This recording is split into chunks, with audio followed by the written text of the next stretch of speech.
So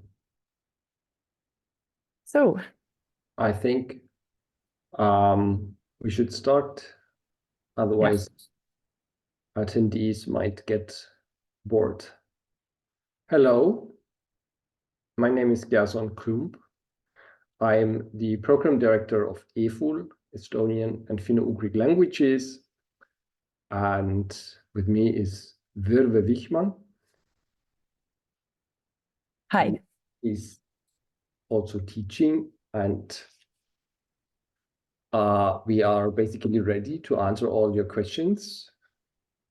And before you have the opportunity to ask questions, I guess we want to say a couple of words on what we do in this program and why we do this program and how we do this program. So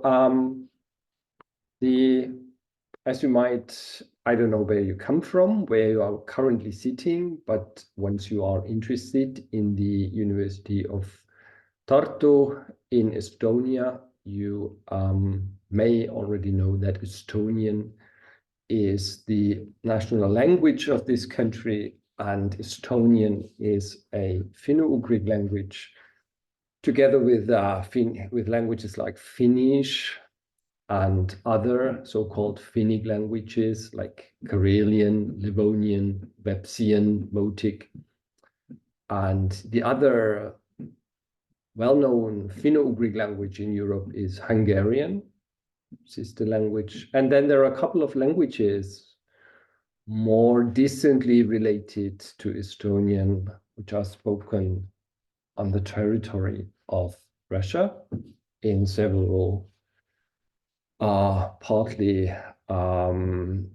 several administrative units, like the Komi Republic or the Udmurt Republic or the Mordvin Republic. And these languages altogether we call the Finno-Ugric languages. Sometimes they are also called the Uralic languages, but that's basically a synonym. And in our program, we have two focusing possibilities. So you might be interested in Estonian and very much also in the other Finno-Ugric languages. Then you have the option to take Finno-Ugric languages as your specialization direction. Or you say, yeah, this is all nice with this Finno-Ugric relationship, but I'm mainly interested in Estonian. And then you have the possibility to concentrate on Estonian almost. I can, for a moment, I would like to share my screen and show you a scheme of our study program. So this is a scheme which expresses nicely the different modules the program is built upon. So there is a basic module, which you see up here, with three submodules. One is called Estonian language and culture. The other one is called Finno-Ugric languages and cultures. And the third one is called language, technology, and corpora.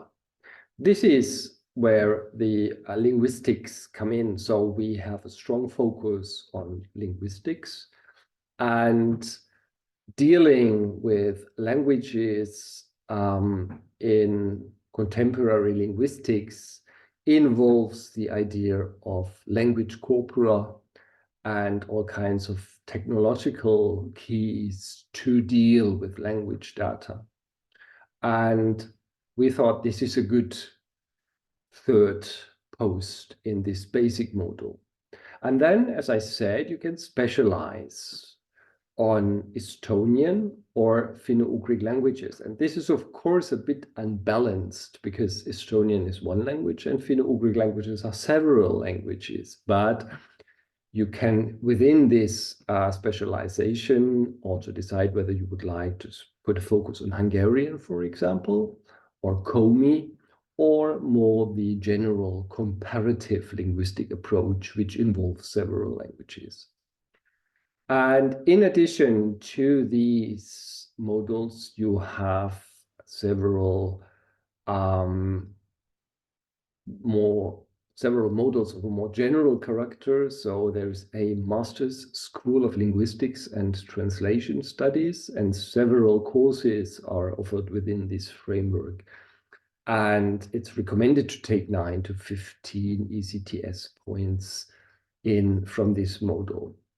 And then there is other modules, the optional courses and elective modules, or a semester abroad. This is what you consider makes the most sense to complete your study program. And if you feel unsure, of course, you can get more information and advice how to use these modules. But this is basically an option so that you can bring in something completely different into your program, or you can use these modules, for example, to complete your language skills within the Finno-Ugric languages.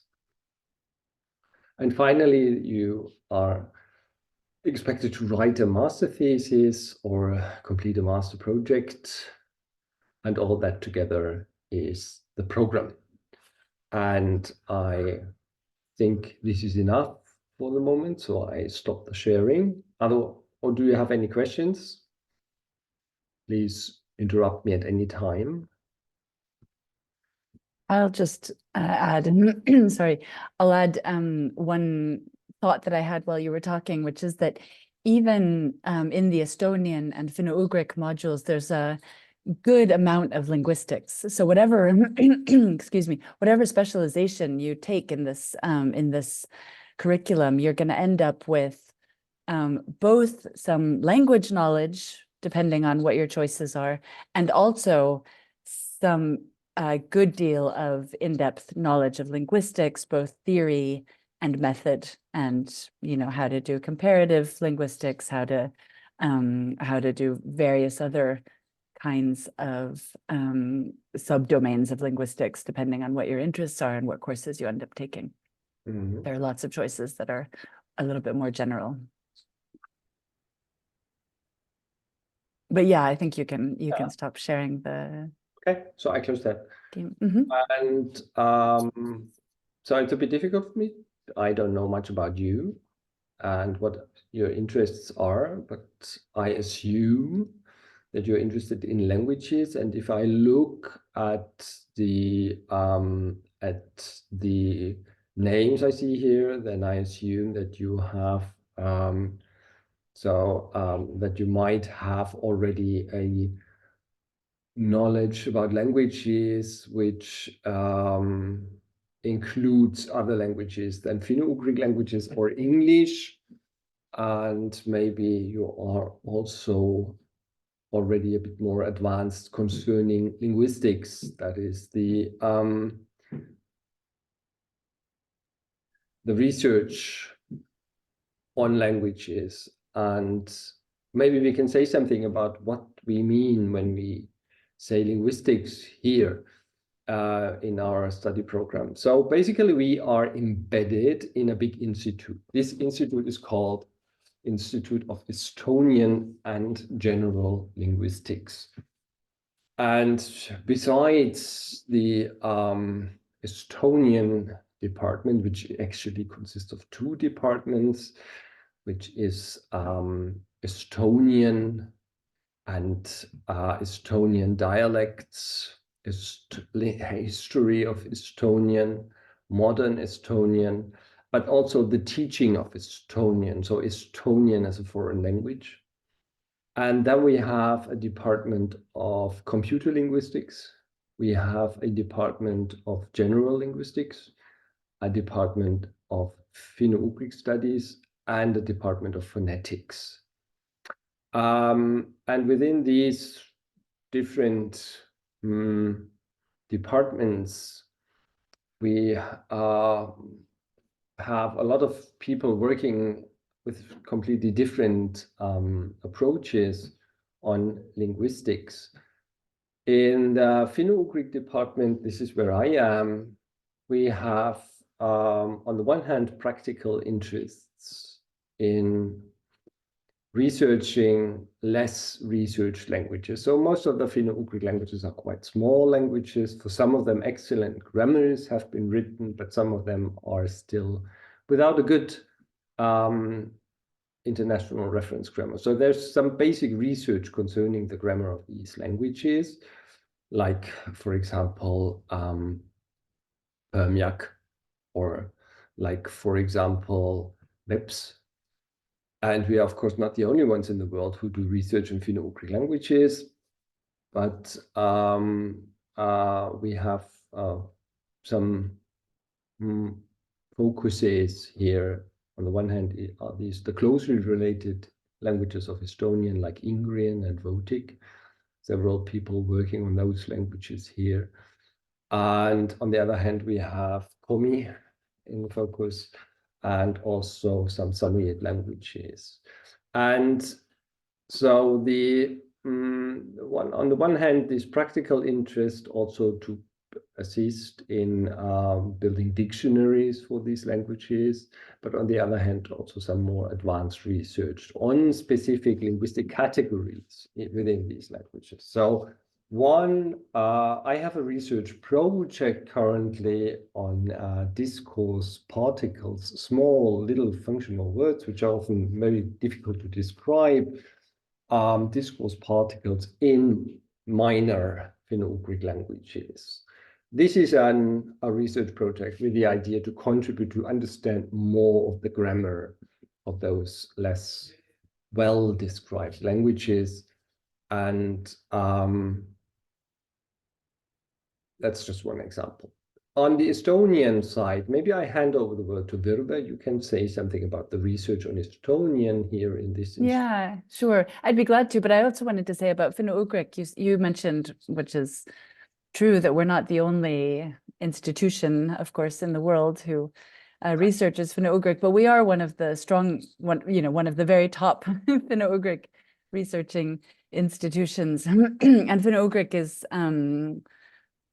because I don't know what the background of our listeners are, it's a really interesting language group for a lot of reasons, both because it's not Indo-European, like so many of the largest languages that are researched in linguistics are, but also because, and so there's a lot of typological difference, but also there's a very long, intense contact with Indo-European languages. So there are a lot of different angles to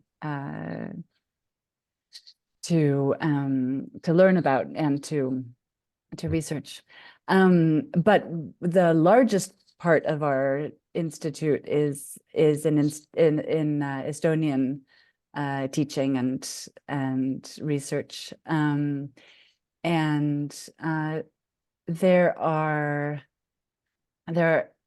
so for the most part in our institute, the sort of approach is cognitive, linguistic, sort of theoretical framework. It's usage-based and it's very corpus-based. So a lot of the main work that's done in our institution is based on linguistic data that comes from corpora. There are really good corpus resources, language technology resources more generally on Estonian.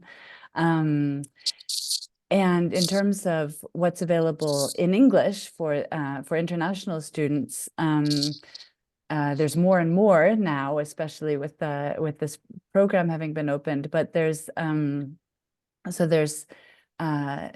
first of all, sort of entry-level courses that review sort of basic terminology and linguistics through the lens of learning about Estonian. So what is Estonian structure? And through that, learning basic skills of phonetic analysis, phonology, morphosyntax.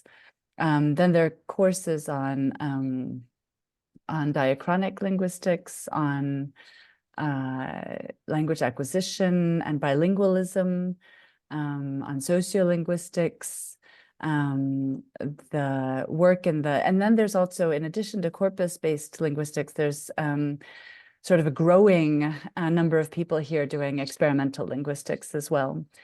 And right now it's, I'd say in general, that, so now this program has been running for 2 years.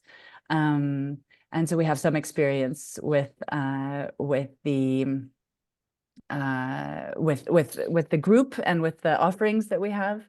The students have taken a lot of language courses, but also a lot of linguistics courses. The first group that entered 2 years ago, or 1.5 years ago, is just starting the process of writing their master's theses. So we're still sort of we haven't finished one whole group yet, but they're having a great time. One of them is going on a semester abroad this next term. And in general, another thing that I wanted to say is that in general, there's this real feeling of sort of dynamics in the department. So there's a weekly series of linguistics talks where we have lots of different speakers, international speakers and local speakers, talking about very, very different kinds of linguistics research. It's great to go to that because it's very eye-opening. You get a view of what the diversity of research is within linguistics. There are a lot of workshops right now on career development, linguistics methodologies, how to do research and so on. There's a lot of really good sort of soft skills, basic workshops and courses and things like that on offer. There are courses in academic English, writing, expressing yourself in academic English, and so on. So it's quite a variety. But now we've talked quite a bit, and I have to apologize because I was generously offering you to interrupt us at any time, but then I realized that I had to give extra permission. Oh, so that it was not possible to talk when I asked you for the first time if you have any questions. So I ask now, what would you like to say something? Would you like to ask something specific? yeah, go ahead and raise your hands, or You you can enter questions in the unmute Q&A. yourself and talk when you feel like this. I mean, since this is a small group who's here right now, we'd be very happy to hear what your particular interest is. Have you studied Estonian before? Oh, there is a question here. Should I read it out loud?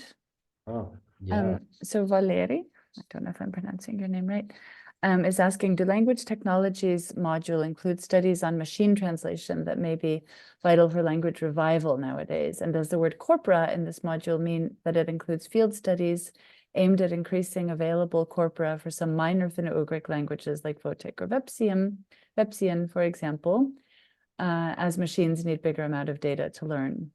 That's a really excellent question, an excellent bundle of questions. Do you want to answer, Gerson, or? Well, I mean, I say, it's more about the basics. It's not that concrete. But there are at the University of Tartu. So there is a project by Mark Fischel in which Finno-Ugric languages are also chosen in translation.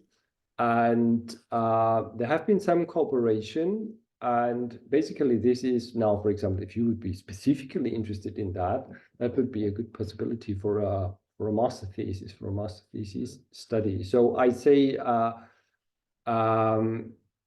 does the word corpora in this module mean it includes field studies aimed at increasing available corpora for some minor Finno-Ugric languages like Votic or Vepsian? Yeah, I mean, there are people working on Votic corpora here at our institute, Fyodor Rozhansky and Jelena Markus.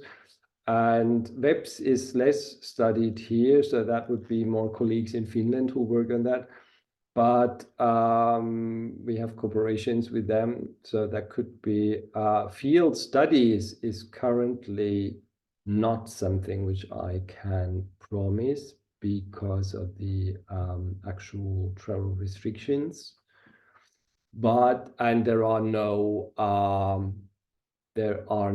Votic or Veps consultants available in Estonian. There might be consultants at the University of Joensuu, Helsinki. So this is field study is a bit with question mark. Consultant work as much as possible, yes, but field studies is in case of these two languages probably not. But I'll add to that we do have a course on what is it, a documentation and field work that's connected to corpus, to how to use corpora for linguistics research. So there are various aspects of the curriculum that are relevant to what you're asking about. And like I said, there are courses in corpus building, in corpus research, and digital linguistics, digital technologies, and the use of that in teaching and researching languages.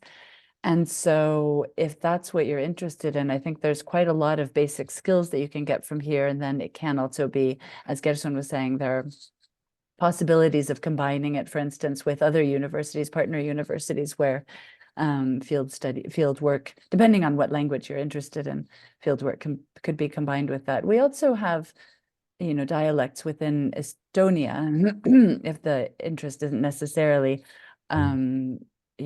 necessarily one of these particular languages, where there's annual field work being done and field work trips together with students and so on. So I'd say there are a lot of different things that touch on your question that that might be relevant. And then the next question is, feel free to ask follow-up questions. Yeah, I read this, and then so let's turn to the question of Shunske, and then next one is Üster. So Shunske asked if people in Tartu speak their dialect in their daily life. The actual Tartu dialect is basically extinct, so you don't have to be afraid that somebody speaks Tartu dialect. That was a variety of South Estonian, which is not spoken any longer. A bit, so South Estonian is spoken to some degree, but basically Tartu everyday life is in standard Estonian. So that Estonian you learn is the Estonian you hear here. Of course, I mean, there is always a difference between standard language and spoken language, especially slang of younger speakers.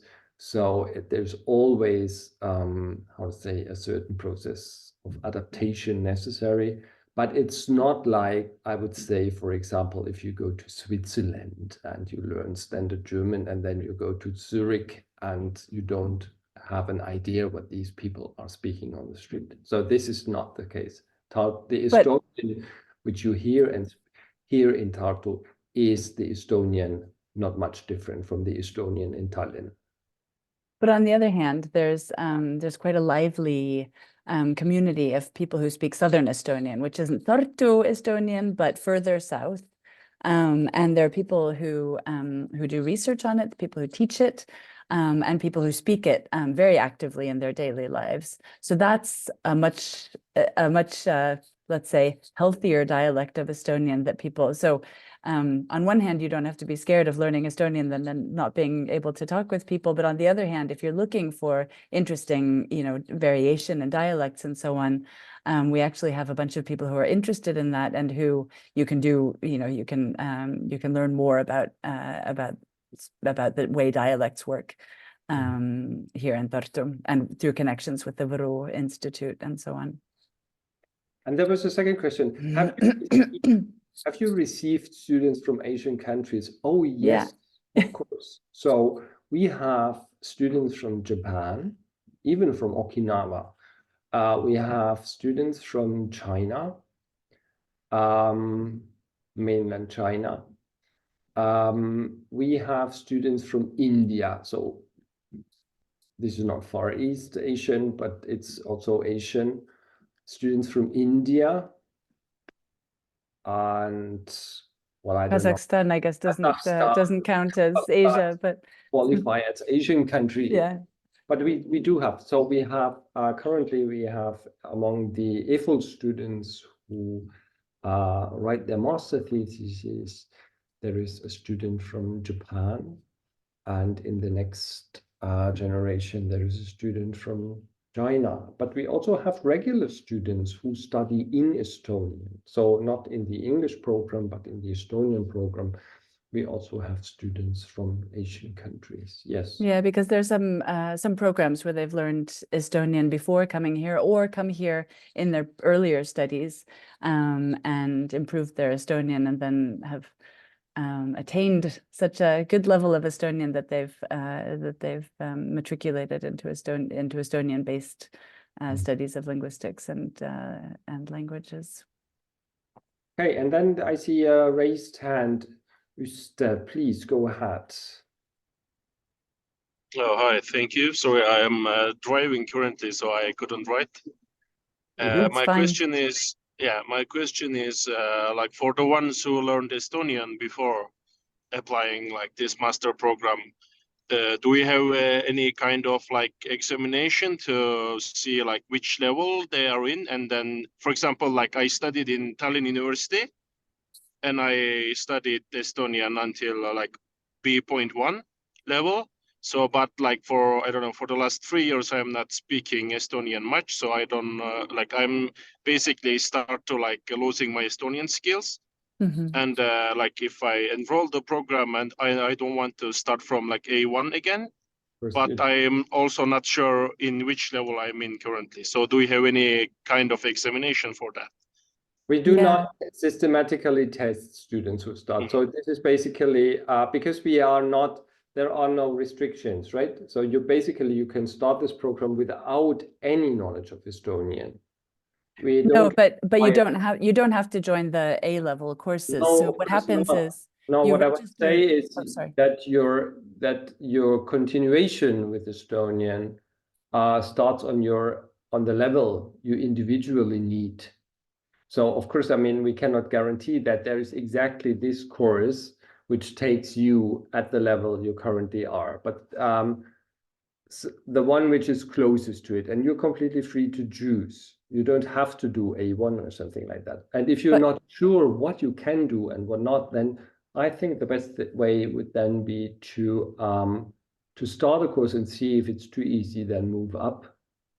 Or the other way around, start one and see if it's too difficult for you, move down one. But actually, these language teachers do have tests. Yeah, of course. That help with placement. So you sign up for a course that you think probably is the right level, and within the first week or two, you can easily find, together with the language teacher, you would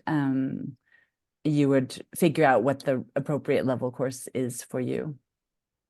Yeah, so you should not waste time with it. Yeah, okay, thanks. Yeah, that's like I just asking to see which one I should go, but I think I can like can figure it out with the teachers individually. Yeah, exactly. Yeah, okay, thank you.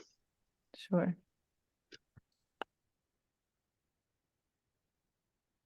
So that was more, I see somebody talking permitted.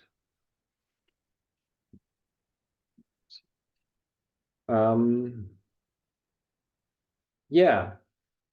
So I don't know what you're still interested in, what you would like to know. So we have told a bit about us and the program, the structure of the program, the actual role. I mean, now we mentioned the role of language knowledge, the language courses. So we are definitely not just, if there are wrong expectations, we're not a language school in the sense that you come here and study for 2 years and then you get your language degree, which helps you to work on the professional language market, like as a translator, for example.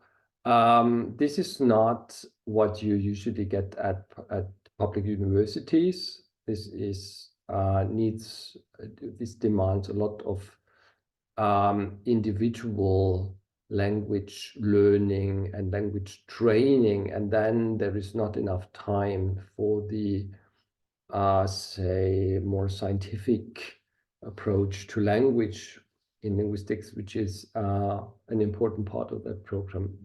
But we have, apart from the language classes offered here at this university, so there's language teaching on several levels. This is usually the biggest part of it is done outside of our institute at an institute which is called the Institute of the World's Languages and Cultures.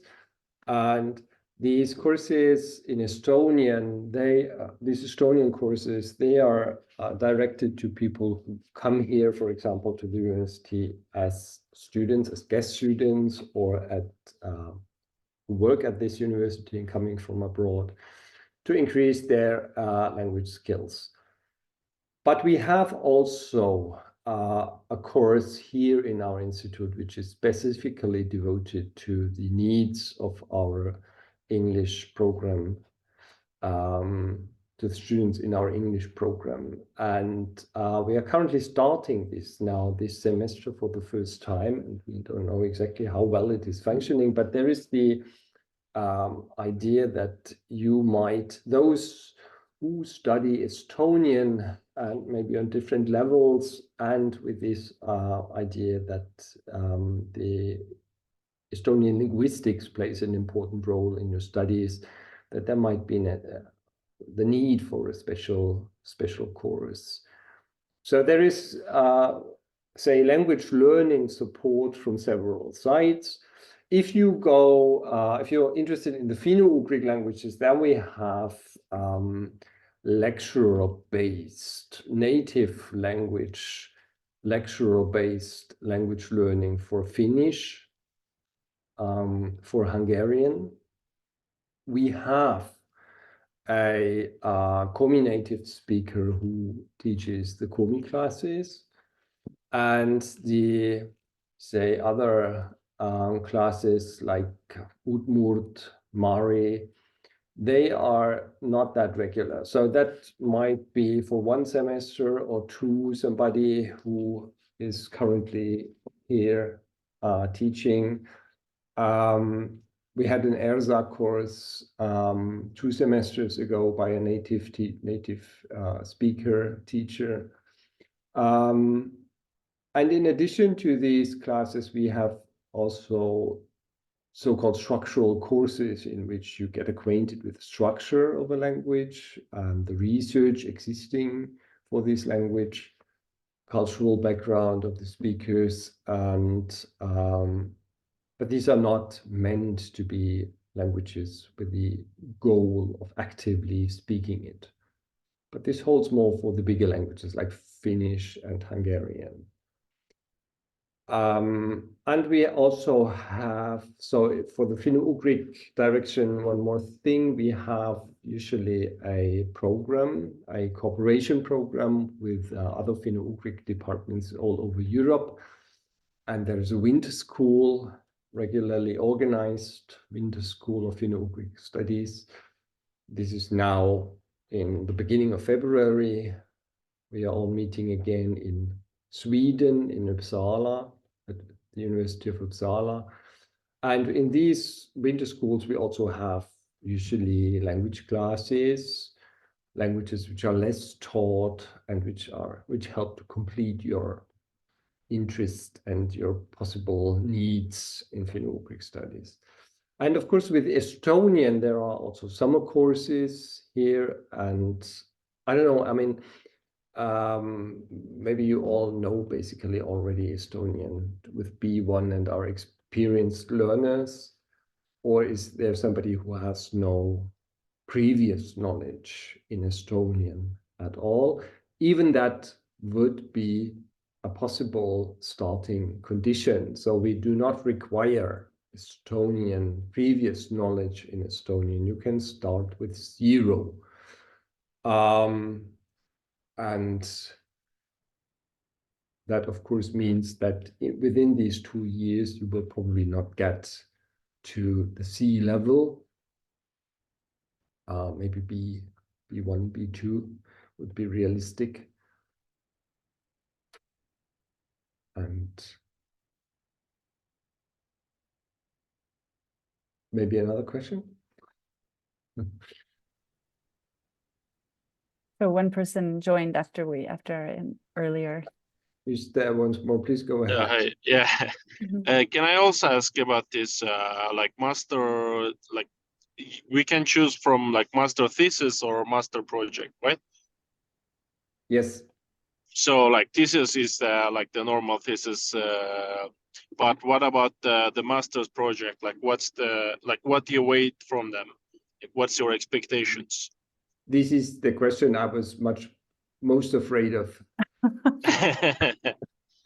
because it is something which has been implemented in the study program quite recently, and I'm not really sure what it is, because I just know I have supervised master theses. I have never supervised a master project.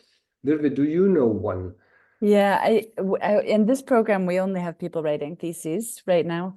But I'm pretty sure the master's project is intended for if what you want to do is not conduct a research study, but put together, for instance, a set of teaching materials for, let's say, Estonian as a second language, something like that, or or a set of materials designed for language revitalization, or teaching a smaller Finno-Ugric language, or something like that. That's not, it has to be based on evidence and based on research and so on. But the point of it is not to do research, but to produce some sort of set of materials, and Yeah. that could be done within the framework of a research project instead of a thesis. But it's true that you'd have to sort of have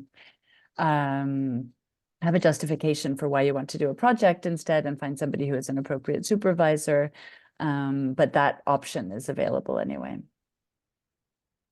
Yeah, I'm also thinking in language, in the direction of language tech. So that could be something that could be a master That project, too. which is not a thesis, but that would be in cooperation then with the supervisor, also from the IT department. I'm not aware exactly what is there. Well, we have computational linguistics Computational linguistics, what within kind of language or master projects they had, but basically it's all there's a strong interest to have one. So, but it needs a bit finding, and maybe also your own initiative to think of a master project. Yeah, and even in language technology, there's quite a lot that still needs to be researched. So there are still even if the idea is for it to be applicable, sort of with a real world application, I think there's still a lot of room for writing master's thesis type final projects. Is that helpful for you? Does that answer your Yes. question? Yes, yeah. Like I was thinking, if is it going to be like working for a like NGO to like I don't know, is it going to be like based on like speaking Estonian in like daily life, or I don't know, maybe like co-teaching with a like teacher to like foreign students, like I don't know, A1 Estonian to the like foreign students kind of thing will work out, or It could be like you connected to said, something like that, yeah, but that wouldn't be the project itself. It would still okay. be So producing some sort of producing some sort of anything materials. Okay. materials. Yeah, exactly. Yeah. I got it. Yeah. Thanks. Mhm. There's one more person that I think needs to be given talking. It turns out I have permission to do that. We're not used to hosting webinars, or at least I'm not. What did I do now? Somebody has gone. Did I attendees? Okay, I'm just want to make sure that it was not me who clicked somebody out. Did you kick them out? No, I just wanted there were names, a new name appearing, and I wanted to give the permission, but then the list moved, and now I had the feeling that I have. But this is not asked to. No, there's nothing. Well, they Nothing can come back. move. So No. the people who are still here, do you have more questions to ask us? You can feel free. So, Yeah, go ahead. can you hear me? Thank Yes, you. hi. Hi. So I'm Shunsuke from Japan. So I want to ask one question about language level. So I don't have any Estonian language knowledge at this moment. So is it okay to apply, and then how it will be after entering university? So Yes. how can I Mm. progress my language skills? Okay. Yeah, So good question. this is good. I mean, this is fine, but I just answer with the question. So what triggers your interest in Estonian? So some people have studied before, and then I found out that this is interesting, or that they would like to do more, or they are already in Estonia. But you're from Japan, interested in Estonian, but you have not studied Estonian before. So what is Yeah. I just Yes. Okay. Sorry. Sorry for interrupting you. So actually, more than 10 years ago, I had a job to communicate with Estonian people. So my office has Tallinn office, and then it was so nice communication with people in Tallinn. So I was very interested in Estonia, and also I went to Tallinn to meet the people in Tallinn office. So I want to live in Estonia. So this time Tartu, yeah, because it is the second largest city and also the city of university and schools. So that's why I'm interested in studying in, yeah. This is completely convincing, and this is so you have encountered Estonian and Estonia, and you would like to study it, and this is perfect, fine. So, and then you would start from with a beginner's class. It's also very nice to hear that you had such a positive experience in Tallinn. It's very Yes. heartwarming. Absolutely. Yeah. There's just one more thing. So in the application, there is a part which is called the motivation letter, and the motivation letter. So what you told us now in this motivation letter is very nice and very convincing. And then there's the second motivation, which we are usually interested in. This is this interest in languages and linguistics. Previous knowledge in linguistics. So if you ask me what is more important, previous knowledge of Estonian or previous knowledge of linguistics, then I would say the previous knowledge of linguistics is the more important part. If that is very weak, then it can be compensated with strong knowledge of Estonian, but previous experience. So it's a master program, and we kind of expect that the bachelor program had to do with languages. Although there's It's differences there too. There are some people who have background in linguistics and some who have less. But I think you need to show that you're interested in not just learning the language, but also in learning about linguistics more generally.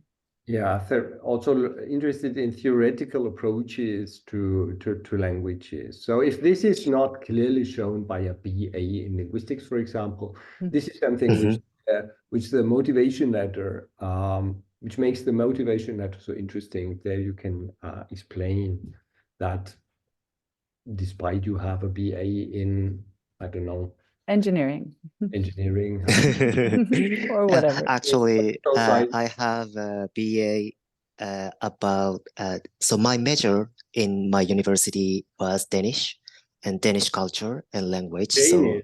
So you have you have some language learning background and yes, doing a major in Danish probably involves some amount of linguistics knowledge as well. Congratulations. Okay, that's good. Danish is difficult. That's a new thing. Yes, it's very difficult, especially especially pronunciation is very difficult. Yeah. Yeah, but I mean that is clear. So you're learning European languages, and now Estonian comes next. That is, I think, a strong motivation. Very convincing. Also, we should go ahead. I would so much enjoy to have somebody who knows Danish.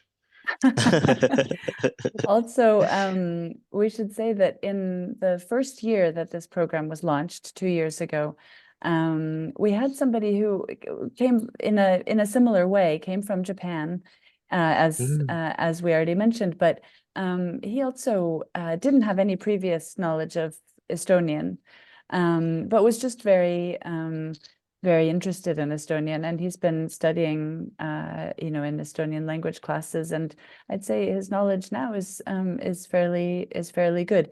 And I think several people who have applied to this program and have been accepted then have done a little bit of work, independent language study. There are a lot of options for that. There's courses on the internet, and there's books that you can get.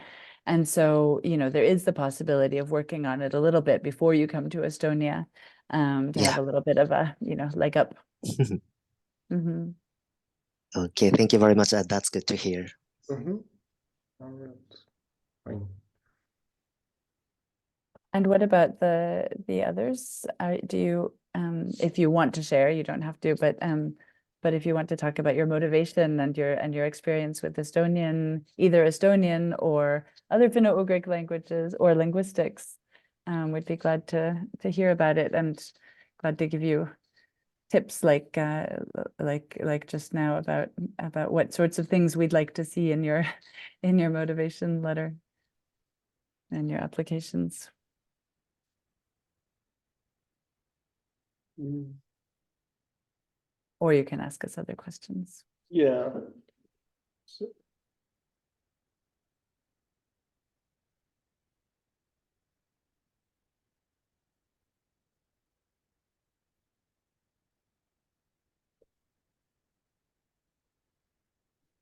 talking permitted. I think everybody who drops in now has automatically talking permitted. Ah, I see. So I think I don't have to do anything about this.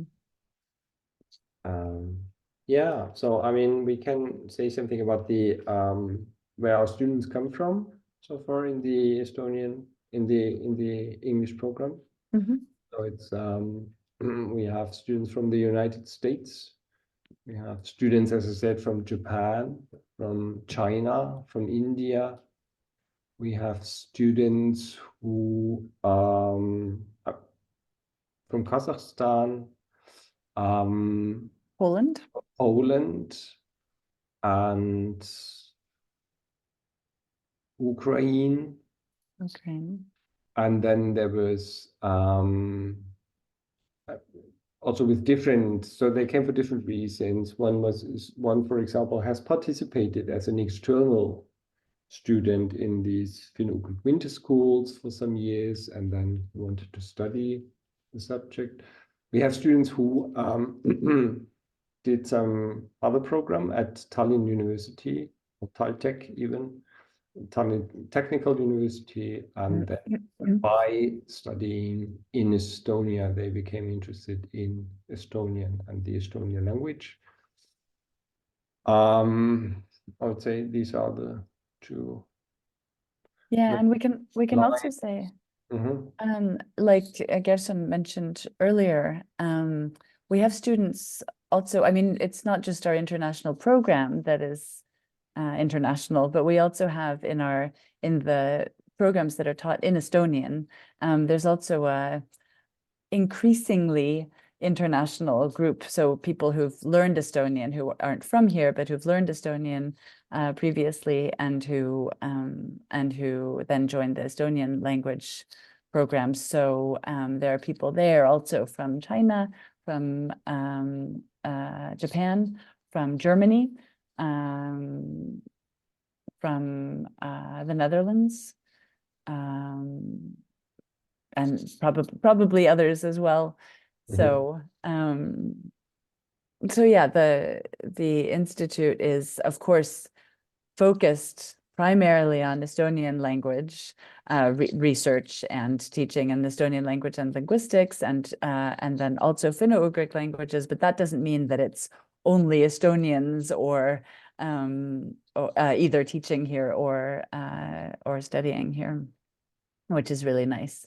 It makes it an open, and I'd say also there's a lot of community in the institute. There are a lot of activities that happen throughout the year that are either led by students like film nights or linguistics clubs, or other activities. There are some parties that happen during the year that are for the whole entire institute, with both faculty, teaching faculty and students. And there are, for the EFUL students, for the international program, there's always a trip, some sort of cultural trip to visit parts of Estonia. And then some other like extracurricular evening activities. So I'd say right now it's a very, very good atmosphere to be studying here. It's very positive. And I was saying earlier that there are a lot of career building workshops and things like that. We're part of a consortium that allows us to organize a lot of extra methods workshops and workshops in soft skills that people need for like time management, publication experience, grant writing experience, things like that. Also, we should mention definitely before the hour is over that you should follow us on social media if you're interested in goings on at the Institute. So we have an Instagram account, which is Uni Tartu Ling. I don't know if you can, I don't know, I don't think we can write it anywhere, but you can see that if you search for it. UNI Tartu Ling. And we're on Facebook as well. And of course you can get our email address. Oh, thank you, Kate.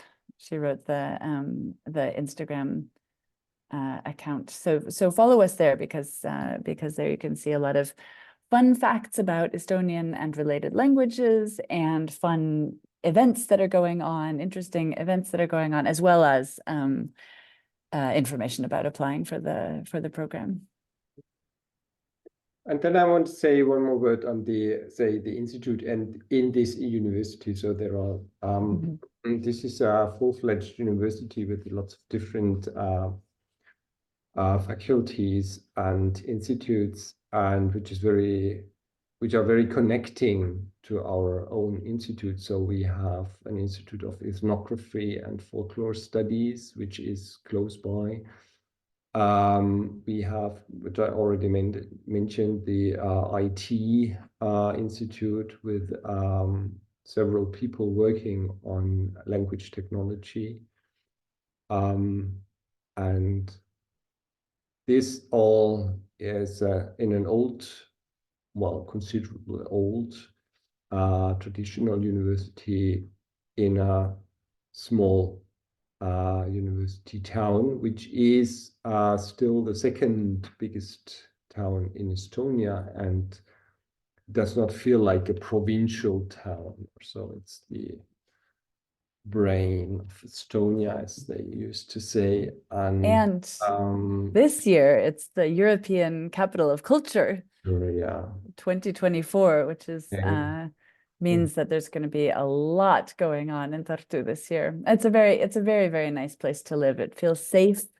It's very sort of student heavy, so there's a lot of student activities, and our institute is based right in the middle of town, so next to the main building of the university and right around the corner from the town hall square. So lots of cafes and restaurants. When there are things like student days and other festivals, they're always taking place right around the corner from our department. So I'd say that's a very positive aspect of Tartu too, or of studying here, that you're sort of intimately linked to the life of Tartu. There was for a moment, Mohammed, your hand was raised. Do you have a question? I saw hand raised. It's gone by now. Maybe it's not relevant anymore. But then let's take the last minutes to ask you once more if there is are there any open questions you would like to ask us?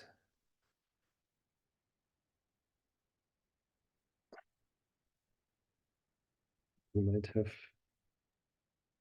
Welcome. We have one more participant who just joined us. Participant, we're just basically closing. Maybe there was some. If there's anything that new people want to ask, please feel free to, since the webinar is closing now in just a few minutes. So if you have still a question you want to get rid of, you want to have some answer, don't mind. We would be happy. And I mean, of course, if the question comes to your mind after this webinar has been closed, you are also invited to write to us. I guess you have our email addresses, so you've got the information, Gerson Klumpp, so we'll be available. If you have any questions later, then write to us and we would be happy. Yeah, I agree. You should definitely feel very welcome to write us with questions. And I'd say one more really positive thing about our program and about our institute is that it's very kind of personalized, because we don't have large groups. We're not aiming to have large groups. It means that we can really devote attention to each student who's here, and we sort of get to know everyone. And I think that affects the whole study experience and the whole living experience here. So write us if you have any questions or thoughts or comments. We're eager to get to know you, and we're very glad that you're considering our program. Definitely. Mohammed, now I see the hand again. Please go ahead. Unmute yourself.